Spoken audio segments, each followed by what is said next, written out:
Magandang araw sa lahat at pati na rin sa iyo, ma'am. So, ang kasama ko ngayon ay ang aking kapatid na si Ara Marga Gulingay at ako naman si Kayla Marga Gulingay. So, ngayon, tatanungin ko siya kung ano ba ang kanyang maisasagot sa mga napapanahong issue sa ngayon. Ano ba sa palagay mo ang mga napapanahong issue sa ngayon?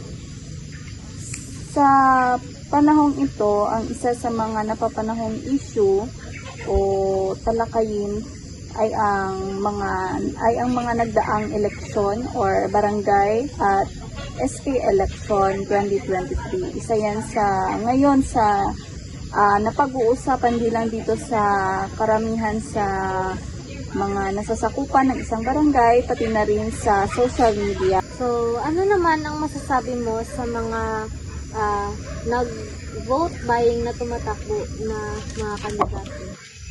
Isa talaga sa issue ngayon sa social media ay ang vote buying.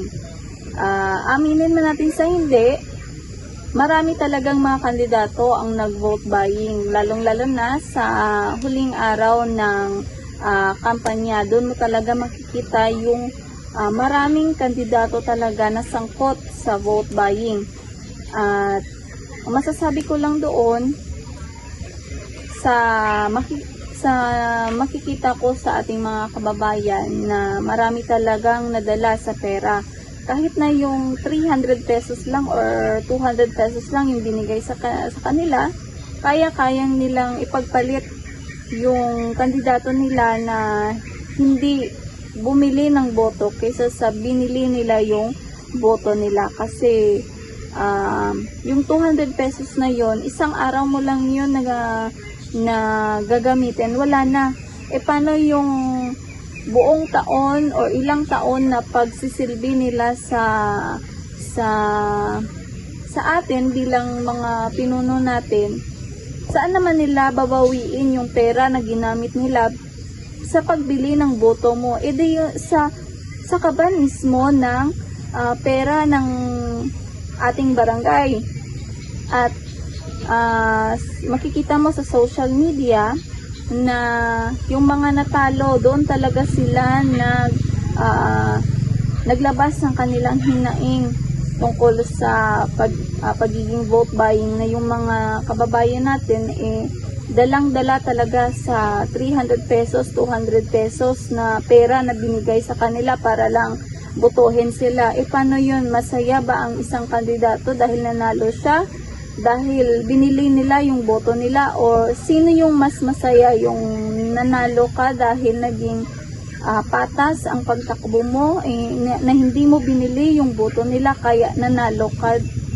Yun talaga yung mga na obserbahan ko sa ating mga kababayan na kayang-kayang bumili or magbenta ng kanilang boto para lang sa ilang oras na kasiyahan, ilang oras, o hindi nga matatagalan ng isang oras yung 300 pesos mo or 200 pesos na binigay sa iyo ng isang kandidato.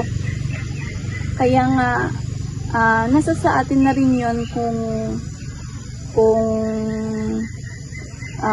kukunin natin yung pera pero hindi natin sila bobotohin, or depende na rin sa iyo kung kukunin mo yung pera at bobotohin mo sila or siya. Kaya yun yung masakit na katotohanan na makikita natin sa kababayan natin na kaya nilang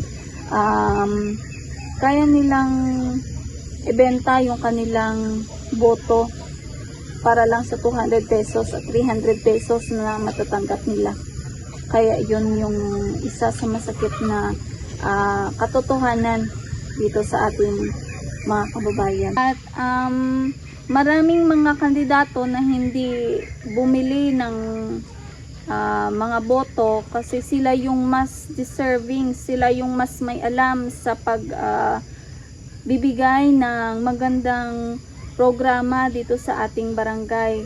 And yung sa mga nanalo, hindi ko alam kung may alam ba sila, may nalalaman ba sila. Siguro marunong din silang mag-research ng isang magandang programa dito sa ating barangay. Pero marami um, maraming mga tumakbo na mas deserving sana na manalo, kaso hindi sila gumamit ng pera para lang manalo. Ginamit nila yung kanilang mga programa na gusto sana nilang ipatupad dito sa ating barangay. Ginamit nila kung ano lang yung makakaya nila sa kanilang pangangampanya, at ginamit nila kung yung sarili lang nila para mapakilala ang kanilang sarili sa ating mga kababayan. Yun lang, at maraming salamat sa pagbibigay ng isang malaking oportunidad sa pagsabi ng mga aking mga hinaing sa pamamagitan ng interview na ito. So, maraming salamat po at God bless.